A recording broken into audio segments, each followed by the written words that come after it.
Well, hello there, basement dwellers! Welcome again to Tony Internet's Board Game Basement. I'm your host, Tony Internet, and I'm here with another one of my world-famous board game reviews. Well, anyway, let's get into the matter at hand. I, for one, love the holidays, and it's certainly not for the family togetherness.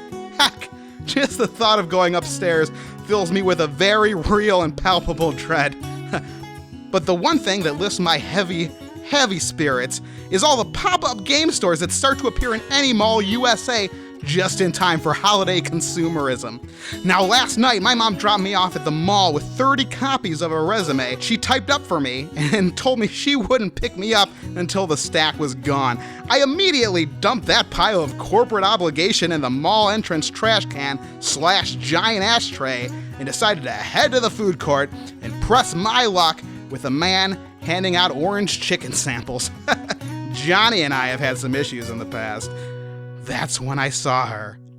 Pallid, greasy, shimmering angelically under the mall's fluorescent lighting, guarding what can only be described as a cart of wonders. I was struck dumb, paralyzed, staring for seconds, minutes, nay, hours.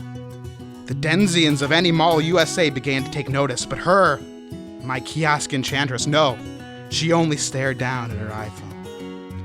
I shuffled towards the cart, intoxicated by the scent of cardboard, cheap plastic, and Hot Topic exclusive brand Blackheart Sweet Lies fragrance. My vision was a swirl of tiny resin men, officially licensed plushies, and XXXL t-shirts that were neither funny, charming, or flattering. Then she was on me, a hippogriff descending on a level 1 adventure. "Can I help you?" she asked. Panic now, only fear. Acting on instinct, I grabbed the closest box to me, reached into my musty pockets and grabbed a wad of small bills and nickels and hurled it at the fey creature.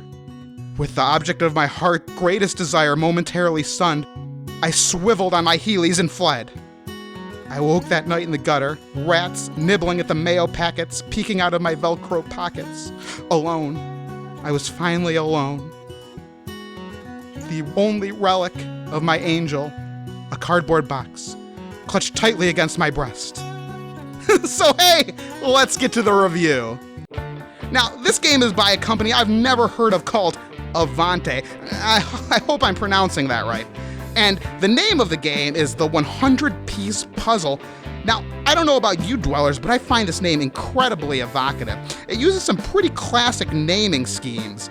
The scheme is the word "the" followed by a number, that's followed by a noun that's used as an adjective, and finally another noun. Some examples of this scheme include the 7 Deadly Sins, the 08th MS Team, the 2-Day Juice Cleanse, the 100 Years War, Jungle 2 Jungle, the 7-Year Itch, Precious, based on the novel Push by Sapphire, and last but not least, the 700 Club with Pat Robertson. I mean, the list could go on and on. So anyway, it's a good thing we have such an evocative name because, well, the box doesn't really give us a whole lot of other information. I mean, there's a small label on the back that reads, "Warning, choking hazard, small parts, not for children under 3 years of age." I mean, duh, everyone knows the world of strategically tactical cutthroat board gaming isn't for babies. So without text, what else do we have to go on? Well, of course, there's the box art. And what box art? Now, call me a Gygaxian, but I am a sucker for high fantasy. So when I saw this photorealistic image of a feline conjurer indulging in its own holiday elixir, well, I was smitten. But it still really doesn't tell me what the game is about. If I had to rely on my gamer institution, well, I guess from the minimalist design, this is probably a worker placement style Euro game. But then again, the box art implies sort of a swords and sorcery dice chucker, but hey, what better way to find out than open up this bad boy? Okay, first things first, and this is certainly disappointing. The box control on this sucker is pretty much non-existent. It seems like they just dumped all the dang pieces in a box willy-nilly.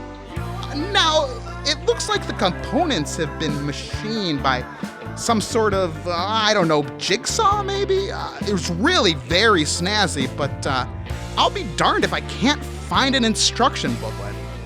I must say, I'm more than a little disappointed with the lack of a rule book, but I guess we'll just have to go with what we got for our review. It looks like we're gonna have to use Tony Internet's Board Game Basement patent-pending review system. Now, we're gonna see if this box can pass a reflex save. Now, unfortunately, due to the lack of rule books and any clear instruction on what the heck to do, I'm gonna have to throw a -4 modifier at this sucker. Let's check some dice. Oh, that is a poor showing. It only rolled a 4, and with a -4 penalty, that's a big old goose egg. Well, let's roll for damage. Oh, 18! Jeez, oh Pete. Well, it looks like this game is down 18 points of health, and I am out of here. See you again on Tony Internet's Board Game Basement.